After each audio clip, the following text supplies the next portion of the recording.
Yeah, no, yeah.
The second one. The second. And if you remember, we did get a little rain, and what we ended up doing was we had a pump, we had a portable pump, so we brought it up and did what we could. All right, we're We're going to call the meeting to order. We're going to call the meeting to order.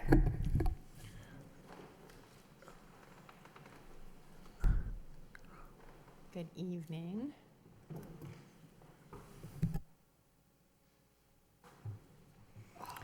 Roll call. Counsel Cirillo? Here. Counsel Elliott? Here. Counsel Kennedy? 3 present. Yeah. So this is the Environmental and Flood Issues Subcommittee, and we're going to be hearing from Mark Young from our Water Department, and also Mike Stewart is here, and they're going to show us a report on the Lowell Flood Damage Reduction System repairs and accreditation. So take it away. Would it be appropriate if they sit up here? Yes.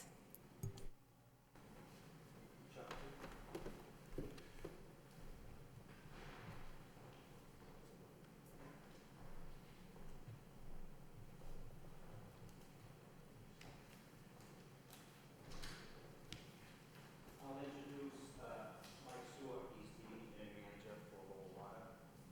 And Chuck Wilson, he's the lead engineer for Hazen, who works on this project for the city, especially working with FEMA to get the flood system integrated. And currently working with FEMA to redraw the flood maps.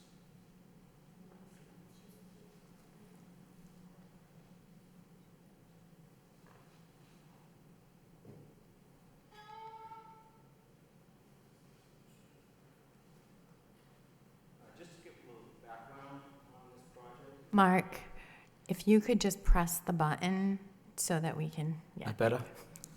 much. Just to give a little background on the project and the Lowell flood reduction system. I think as we all know from historical perspective, Lowell was devastated, particularly the downtown and Centerville sections of the city, by 2 historic massive floods in 1936 and 1938. A subsequent action was taken by the Army Corps of Engineers after those floods to build the flood protection system that we now have in the city. And most of the construction took place in 1940, 1941. And then this flood control system was handed over to the city. I learned when I was a young child that I have a historic connection to that flood because in 1936, my grandfather was one of the few fatalities in the city. They lived on Nell Street, and my father brought me to the library. So as a very young child, I was very concerned about that flooding issue, knowing that my grandfather was a fatality because of it. The system protects the neighborhood near Lakeview Ave and adjacent to the Merrimack River, and also the Centerville section along Beaver Brook. It's made up of 2 separate sections. There's a section of what we call an eye wall from the Cox Bridge that is about 1,800 feet, and then it merges into an earthen levee. So the section between the Cox Bridge and the Aiken Street Bridge is part of the flood control system, earthen levee and dike wall. And you can see that if you're driving on the boulevard. The second section is located on Sparks and Beaver Street over Beaver Brook. There's there's a dike wall that is up to the Drake line, and there's also a short section on the other side of the street. And then there's a continuing earthen levee that goes to the VFW highway. The section of that earthen levee to the Aiken Street Bridge is not a flood control system. When Mass DOT built the highway, they actually built the highway higher than the flood control system. So it's not considered part of Army Corps' system. It's not the responsibility of the city to maintain that. It's actually higher than the original flood control system. As part of that flood control system, go ahead. I just asked Councilor one Kennedy. question, just because it seems like you know a little bit about the history, so maybe you know this. On the Beaver Brook, you've got the dike on the Centerville side. Yeah. And there's nothing really on the other side. Why did they not do anything on the other side? Was it because at the time that they did it, there were no homes, or do you happen to know that? At the times that they did it, there were no homes there, and it was meadow and pasture land. So they did not build any type of protection there. Okay, thanks. Part of the flood control system,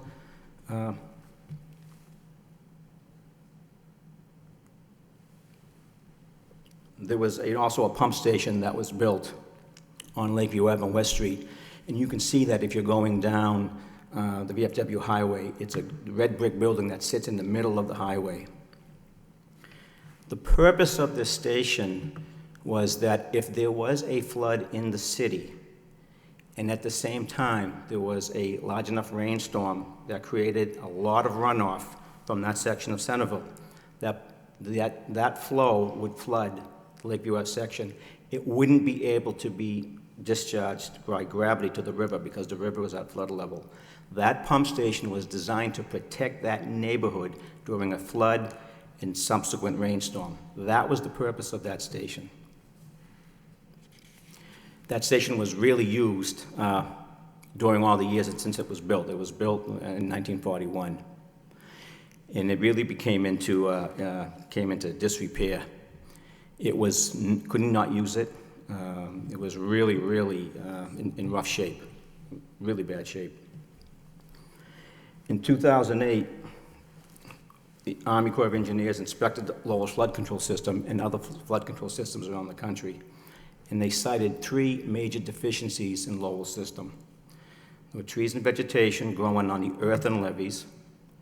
There was structural instability on a section of the earthen levee by Beaver Brook, and the lack of that capacity from that pumping station. In essence, the pumping station was not working. So Lowell embarked on the improvement program for the flood control system. So all the vegetation and trees were removed along the 2 eye walls, the one along the VFW highway and the one along Beaver Brook. Also, that eye wall on Beaver Brook had to be structurally reinforced. And on the dry side, which is the side of the homes, there was some reinforcement done to that eye wall. This was all done by the city. The levee fortification, if you see on the slide on the bottom, there's a machine. And what we had to do is we had to insert grout into that earthen part of the levee. It was actually built with substandard soils by the Army Corps, and it was identified in their assessment that this needed to be addressed. So we had a geotech firm look at it. They came up with a plan, was put out to bid, and basically there was over 100 of those holes that were drilled and filled with grout in that section. Now that's the section of that little short wall along Beaver Street, Martin Street, to the VFW highway. And we also did some work on the eye wall itself. You can see in the other picture on the bottom left, there was some spalling and some cracks in the eye wall, both eye walls, that could lead to failure if there was a flood. So the city repaired all those, and we actually coated them with a coating. And they come out very well.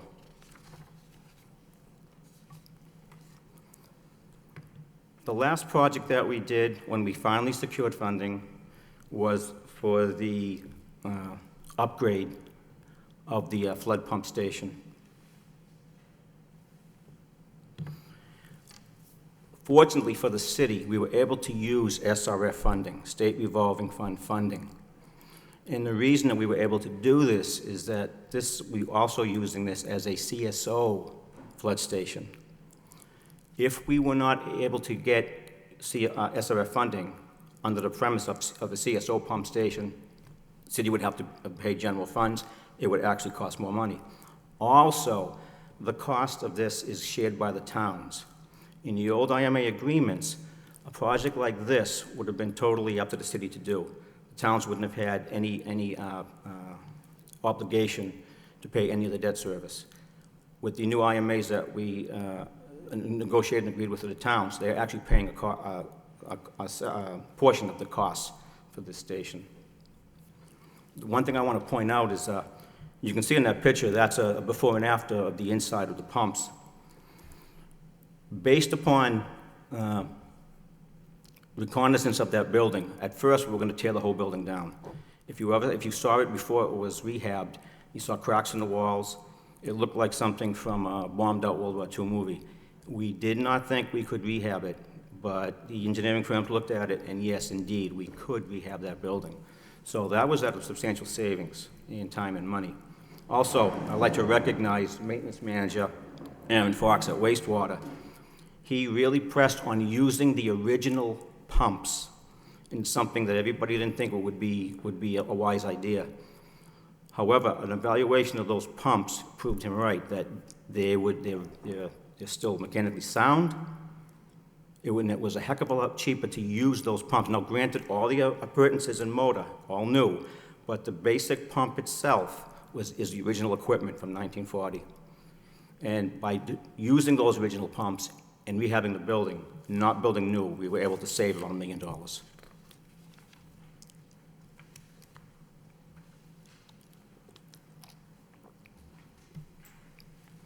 The pump station is complete, and we have been working, during the construction, we were meeting regularly with Army Corps and FEMA to inform them of our progress, because one thing we understood is that there is a process that they have to go through, and it could be rather lengthy, and we wanted to make sure that the city's going to do everything we can to get this program and project done as soon as we can. We wanted to engage those two agencies so that they are on the parallel track, so they can get what they need to do done as quick as possible to get these people some relief so they're not paying the flood insurance any longer.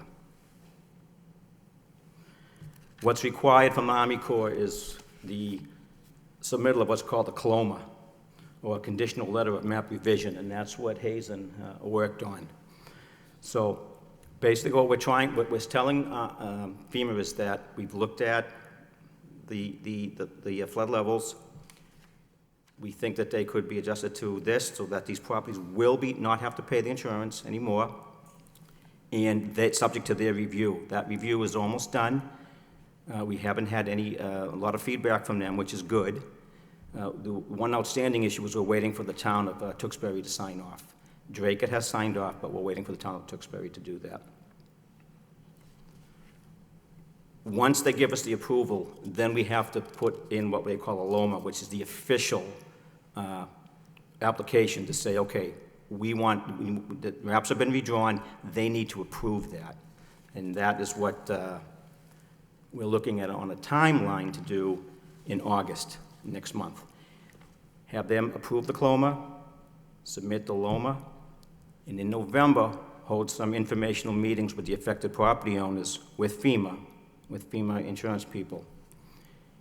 And the goal is to have FEMA approve the flood maps by we were informed at a conference call with FEMA last week that the LOMA process takes around 4 months. And that's if issues aren't raised. And since we've already gone through the CLOMA process, we know the public submittal, the public portion we're not going to get any opposition, because this is a good thing for the citizens of the people of Lowell not to pay the insurance, that by early 2019, the map should be redrawn, and these people should be able to get relief from paying out that insurance. I'm sorry, excuse me. When will that happen? In 2019? Early 2019. FEMA is not committed to a date, but their process from the LOMA is a 4-month process. So we're trying to, when we're actually pushing them, we making them aware that you have all these people that are affected, so it behooves them to try to minimize the time that they need to do this also.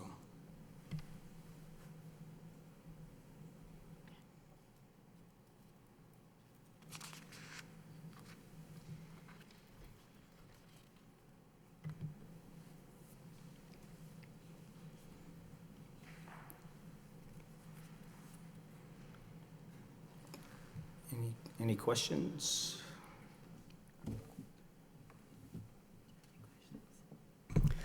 So this has been a project long coming. Can I just talk about the Rosemont area a little bit? Mr. Young, I know that area does still flood, or did flood with the two latest flood. And I know there was a proposal to do more work up there, working with the Army Corps to create, is it another wall or a higher wall to prevent that Beaver Brook from overflowing into the neighborhood? I'm not familiar with that. I know that was being handled by the former city engineer. Okay. So we weren't involved in that, and I'm not Weren't? familiar with what exactly they were looking at doing. Okay. I know they were trying to engage the Army Corps of Engineers Right. to look into another flood wall. Because if you notice that on that section of the flood control system, you have those two eye walls.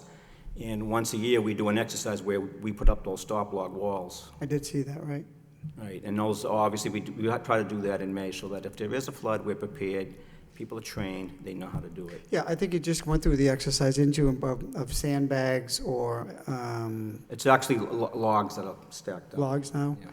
So right at the end of, is it Alma Street or is it, I forget which street it is where it does flood.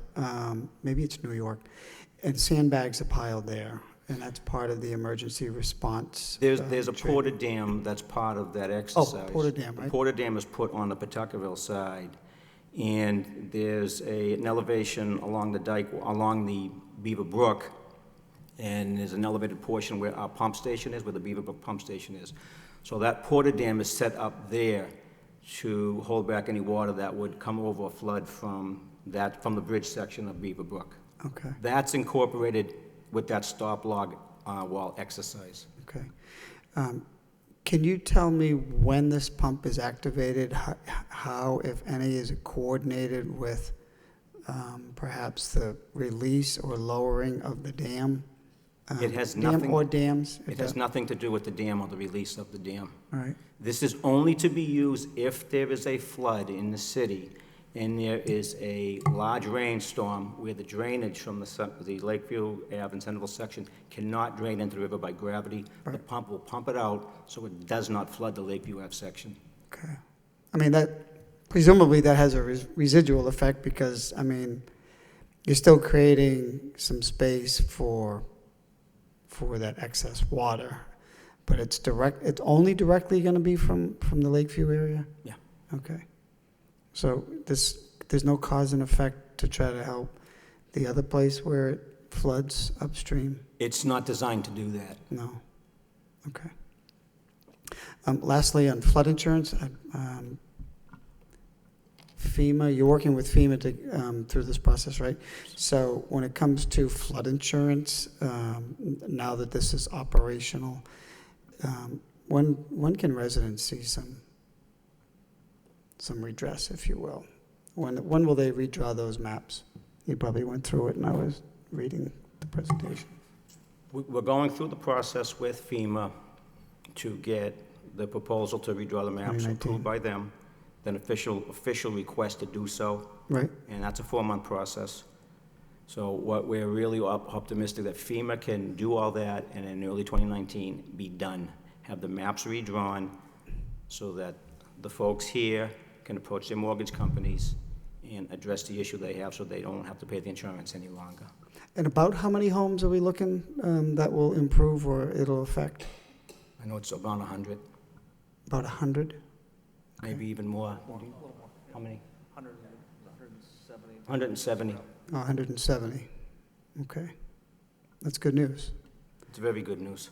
Long time coming. So when that does occur, when the maps are drawn, what is the next step? How does the city, or does FEMA directly contact those individuals and let them know, by the way, we've redrawn the lines, and as a result of this investment the city has made, you are no longer required to? The city will notify Insurance? us, and we will also be holding some public meetings with FEMA and the citizens. I'm sorry, the FEMA will notify you? Yes. Okay. And we will also be holding public meetings with the citizens so that FEMA can instruct them on how to how to go about getting relief from the insurance. But it is up to the individual homeowners to approach their mortgage companies. But they need that notification from FEMA that the maps have been withdrawn and they are not in the flood zone any longer. Okay, so I think it's incumbent upon us, because if FEMA is not going to reach out and let them know that they're no longer within that floodplain, once those final drawings are complete, they will notify the city, guess what, this process is complete. Yeah. And will FEMA identify what homes will be in? They're already identified. They are. Got it. And the notifications have already gone out. I'm sure some of the citizens here have already received their notifications. They've already gone out.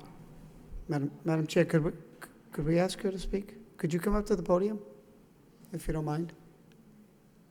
I live by the Aiken Bridge, so I'm kind of, I got one of the notices, and I was curious about if it's going to affect the properties on the river by the Aiken Bridge. Okay. Because I did get a notice, so I'm You wondering. did. And when was that you received the notice? Sometime in the last couple of months. Couple of months? Yeah. Okay. I'm just curious. And do you- That's and- why I came in, actually. So what will be the difference in the cost of your insurance? It'll be significant Well, from? I'm in a condominium. I'm at the Renaissance on the River, so that's the whole entire building there. So it's the whole association, I would assume, we all got the notice, I'm sure. And I wondered about that. Maybe you've already spoken about that, and I apologize that I came in late. So does the condo association purchase the insurance? Yes, for the together building for itself. the building? It was financed partly by, it's on the state park, so it's, you get back 1% of your proceeds of your first sale of residence. So the Massachusetts invested in that land, and that property, I mean. They cleaned it out and they were part of the renovation. So I just wondered if we're included. My neighbors would love to know. I've asked them and they weren't sure. I did get the notice though. Okay, so we're anticipating within 4 months-ish, so to speak, that this process will be complete and we will have a new floodplain map. Go ahead, Mike. Can I speak, Council? Go ahead. I'm sorry, what's your name? Nancy Kelly. Nancy? Just let me clarify that situation. We had to notify hundreds of properties in Lowell, Tewksbury, and Dracut that were affected by reevaluation of the flood map in the Lowell reach of the Merrimack River. And we were obligated to notify those that were positively affected as well as those that were adversely affected. And Lawrence Mills, is that where you are? Yeah, I'm in the Renaissance, the river building. Yeah, okay. So the floodplain just recedes slightly over there, but y'all are still in the floodplain. It's really a Doesn't neutral. help us? It's a neutral situation for you all. It wouldn't change anything. It's a different story on the other side of the river in the Centerville area, where those folks are in the flood zone in the current flood map and will not be when the flood map is redrawn. I just got confused. What was the last part you said? I'm sorry? I just got confused by the last part you said. I know I received notice. I understand that you said that we're in the floodplain and it's Yeah. neutral. So, yeah, the floodplain is in the current map encroaching on that property. Right. And it will recede a bit, Okay. but there'll still be an encroachment, so you'll still be in the flood zone, and you'll Okay. still need your Should help us, but it association. won't necessarily Yeah, eliminate. I don't think it really will floodplain. change much Okay. for you. Just wondered on that. Thank you.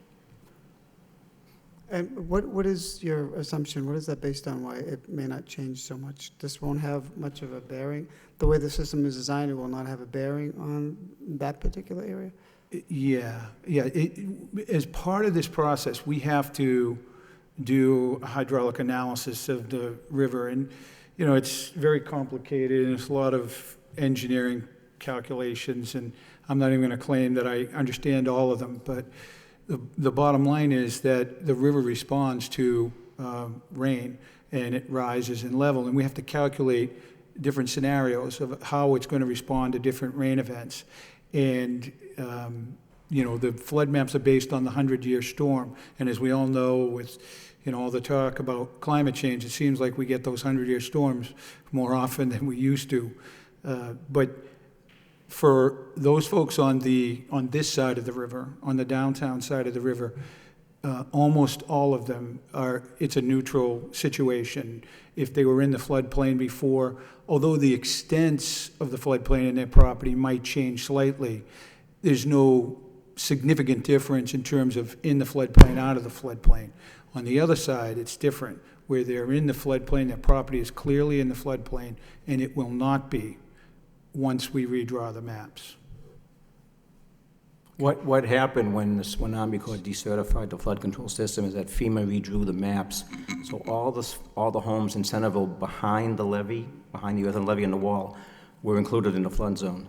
Now they will be taken out, so they won't have to pay that insurance any longer.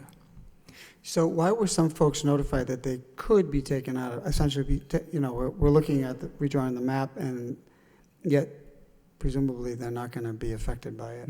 Good question. So we notified them that there would be some change in the floodplain in their property.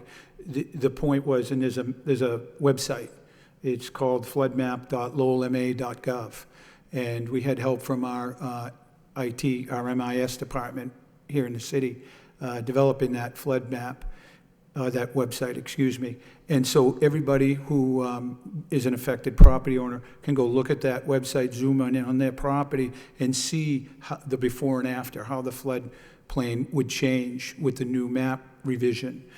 So we're required to notify everybody, every property owner who has any change in the flood map, even if it's a minor change. And so a lot of folks did get that notice, and I've gotten a lot of inquiries about, hey, what does this mean for me? We direct them to that website, floodmap.lowellma.gov, and we try to help them understand it, because it is confusing. Okay, thank you, Madam Chair. There were over 300 notices that went out to all affected property owners. My memory is that several years ago, we looked into the Rosemont area and what could we do, and whether or not we could build a wall on the west side of Beaverbrook. And I think the city engineer at that time came back, and her response was that first it would be expensive, but also that the Army Corps of Engineers would probably not participate, because all we would be doing is pushing the water back into Dracut. And so, and then if Dracut built the wall, you would push it back up into New Hampshire and so on and so forth. So that didn't seem to be a good option. But regarding the floodplain, if the line is receded on a property to a point where part of the property, it still encroaches on part of the property, but not on the building, then are they required to have flood insurance? That's an excellent question, and I can't answer that accurately, because I don't know the nuances of FEMA's requirements as far as flood insurance, but my understanding is it is related to the building footprint. But I don't think we had a lot of gray areas like that. Most of them were pretty clear-cut, that either they would be completely removed from the floodplain, or the changes, the receding of the floodplain wasn't significant enough that it changed their designation. Since the floodplain or the flood maps will be changed, and everybody knows how they're going to be changed, although the flood maps have not been redrawn to this point, do people have to wait until the spring of 2019 to receive relief on their insurance? Or can they get relief now? Since everybody knows, if I have a house there and everybody already knows I'm out of the floodplain, but the map hasn't been redrawn, then why am I paying flood insurance for that when there's general agreement on that? Does anybody know the answer to that? I think that would be up to the mortgage holder of the property, if they know that this is happening. I don't know if that would be sufficient for them or not. I'm not sure, but if I were as a property owner, I would be at least trying to explore that option. But there's nothing official to say that it's out yet. Okay. Going to the mortgage holder, I think, would be difficult because they would want so much, they would want to be so assured that, that you're out, that it would just be, it probably wouldn't be worth the money, Yeah, right. right? That you would save. Can you tell me what's a porta dam and how does a porta dam work? The porta dam is it's a portable dam system. It's rubber material, and we set up a spider network of supports and sandbags.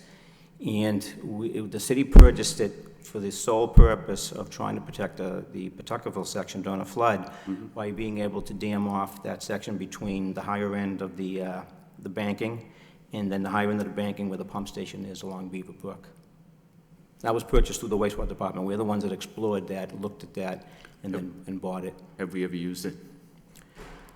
For an actual flood, we had it set up one time just in case, and then we do the exercise every year so that we're proficient in putting it up. But luckily, we have not had to use it in. And do we have it specifically for the Rosemont neighborhood? Is that what it's? Specifically for that neighborhood. Okay. And how long does it take to set that up? About 15 minutes, 20 minutes. Really? The whole thing? Yeah. We use a combination of water guys, wastewater, police, and DPW. And through the training that we've had and the number of exercises, they can actually put them both up in less than an hour, the stop log and the porta dam. When you say put it up, you mean put up the netting? You don't mean the sandbags too, right? Yes. The whole thing? Well, the sandbags are used to anchor that material. Because if you look at it, Counselor, you would think it's not going to work. But the Okay. sandbag is just used to keep the plastic material, the rubber material, flush to the ground so the water doesn't go underneath. Okay. It's simple. It's very simple, but it's very effective. Okay. Do you think it would be worthwhile to ask FEMA to give the notices or to give copies of the notices to, that they've sent out to residents that don't live there, that are no longer in the flood zone, so that they could then take them to their banks and see how far they could get with it? Through their process, I don't think FEMA would do that. This is the process that they explained to us. We actually had a conference call with them last week, because that was one of the specific things we wanted to know. What's the next step? Definitively, what's the next step for these people? They waited long enough. And what they told us is we, the city, have given the CLOMA. That needs to be final approved by FEMA, submitting of the LOMA, going through that 4-month process. So I don't think that they would be at all amenable to doing that. It's just not part of the process.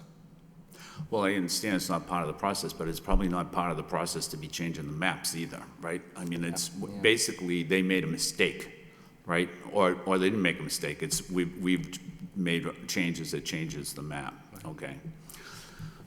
Can I just ask the speaker that came to the podium, do you live on the downtown side of the river? Is that? We had, back at the largest flood, I think it was like, I moved in about 12 years ago, Yeah. and we had a flood that came within an inch of my windowsill. It took out the utilities underground in the next building. Yeah. So I'm just, trying to understand what shifts will happen or won't happen. Okay. Really Okay. to protect the property more than the insurance. Okay, thank you. I'm all set. Have you heard of the National Flood Insurance Program? And that it's authorized only until July 31st. And this is what helps some people here in Lowell get insurance, flood insurance. They get it through, I'm sorry, no. And so I received an email from a resident, and they're concerned about their insurance being canceled because of the National Flood Insurance Program, that it might not be reestablished through the state. I haven't heard. This is the first time I'm hearing of this. I don't know if you know. So, okay. I guess Congresswoman Congresswoman Saugus joined dozens of her colleagues sending letters to the House and Senate leadership urging them to not allow the NFIP to expire at the end of July. This comes straight from Congresswoman Saugus's aide. So I was just wondering if there was a way to get some kind of letter or something to the residents so that they can have it in hand to give to their insurance companies. That would help an awful lot, because people who are relying on this program, and if it doesn't get reestablished at the end of July, they could lose their insurance or have to get insurance through another company, and that's going to cost considerable amount of money. Mm-hmm. So I think should we try and put together a motion maybe to try and I think that makes sense. Is it reauthorization, or is it reappropriation at the federal level? If this flood insurance going to exhaust, I mean, the federal government subsidizes it, correct? yes. Is that what the program is? I'm not I believe so. 100% familiar with I it, but if believe it's flood so. insurance, Yes, come on. Hi, my name is Scott Lorman. I live on Vincent Street. Nice Yes. to meet you, Karen. I think I met you with the Centerville Neighborhood Action Group meeting a few months back. The mayor was there, another city council member was there. I know we're having trouble with the City of Lowell website to try to get emails up, but you kindly found me on Instant Messenger on Yes. Facebook. Yes, Yeah, that's this good. is my file since the beginning with Daisy Sweeney, TJ McCarthy. If that gives you any idea how long this saga's been going on. And this is during flip phone time. The rest, everything else is electronic, so it could be about this high. And, you know, I've been in my house 80 years, my family's been there 80 years. My uncle George Ayotte was the mayor, like, you know, so we love Lowell, and this has just been a real, you know, everybody hearing me talk about this for 10 years is really getting old. People like, yeah. But, so what you're talking about is a letter that I received from the National Flood Insurance Program through my company. They basically said that they're, something I'd never heard of, they're only authorized until July 31st. And once that's done, you guys are on your own. You have to go find new insurance. And so we're like, what? Because right now, I was paying a grandfathered rate. Even though my policy never said I was grandfathered in, they said, yeah, don't worry, you're grandfathered in. It never said it. Now, because of the change, they're phasing that out, which means they're squeezing us for more money. It wasn't enough that they said it's going up 15% a year. They're phasing it out altogether. So it's all the federal level. It's all to get more money to pay for all these storms that are coming, and where residents are left paying, you know, with nails in our coffin financially. This is going to kill us. The bills for nobody's here's responsibility, but for the lack of the city in the past not keeping up the maintenance of that pumping station.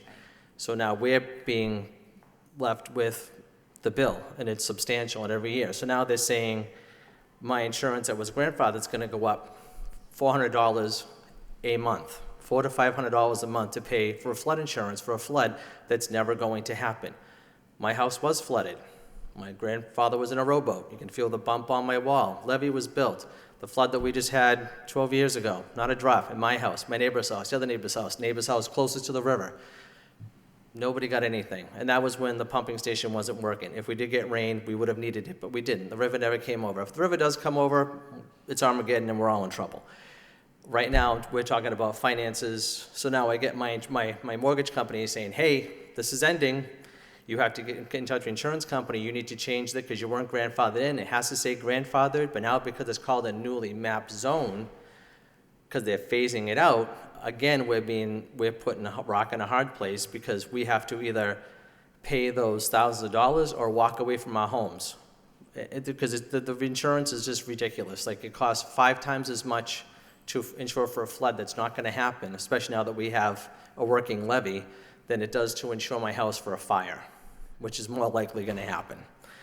And it's just an ongoing process. And I know I've worked closely with Mark Young over the years, and he gave me a tour of the station in November. And we've been waiting to hear word from anybody about anything to what's going to happen to let us continue this process with FEMA, with Army Corps, to get them satisfied, to get this process going. With the projected completion of the pumping station was in the last fall, and hopefully then the process, because they worked closely with FEMA and Army Corps of Engineers right along, to have the shortest amount of time. To be knocking on August, and we're just now getting the letter of map revision out with FEMA. I know it's federal, and it's just like to look at early 2019, again, is just a number that we should never see.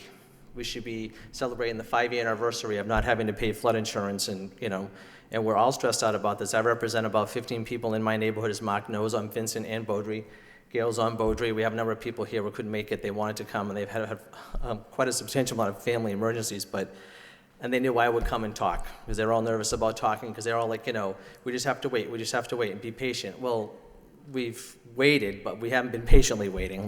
Mark knows, these phone calls, meetings. Nikki Songas has been to my house. Tom Golan's been to my house. Russell's been to my house. We've had meetings with TJ McCarthy. People are like, come, let's talk, let's try to get this fixed, and this was years ago. So now that everything's finished, it's like now we're still talking about waiting another 4 to 6 months, November of 2019. It's just unacceptable, because now if this does happen at the end of this month, I have to find insurance somewhere else, and I have to find that money somewhere else. I've been a preschool teacher for 25 years. I used to take care of Mike's son Sean back at Lowell General, and I love my job, make no money. I never will. I know that. I can't afford this. It will be the nail in the coffin of my house, and I'll have to lose my house, and I'm sure I'm not the only one that's going to happen to. There's a couple elderly people on my street, they're going through the same thing. So it's like we have to, like Mike said, put the pressure on FEMA. It's like I said to him, is there anybody we can call, anybody we can do? He's like, yes, calling Nikki. Russell's, I'm sure, sick of hearing from me. And, so he's been very great in his communications. They've been very helpful. But again, how far are their hands tied? It's just we have to keep the pressure up. And that's why I felt the need to come and talk to you guys tonight, because we just really, have to keep up with FEMA daily, not weekly or monthly, daily. Madam Chair, so just following up on the insurance, and then we'll get to FEMA. Mm-hmm. So what is your mortgage company telling you? That they've received word from flood insurance? Yep. So when my flood insurance renews in August, which it's due. And how many of your neighbors have that subsidy or that? I don't know who's under I don't know how many people under the NFIP, and I get selective. My company is selective, but it's through the National Flood Insurance Program.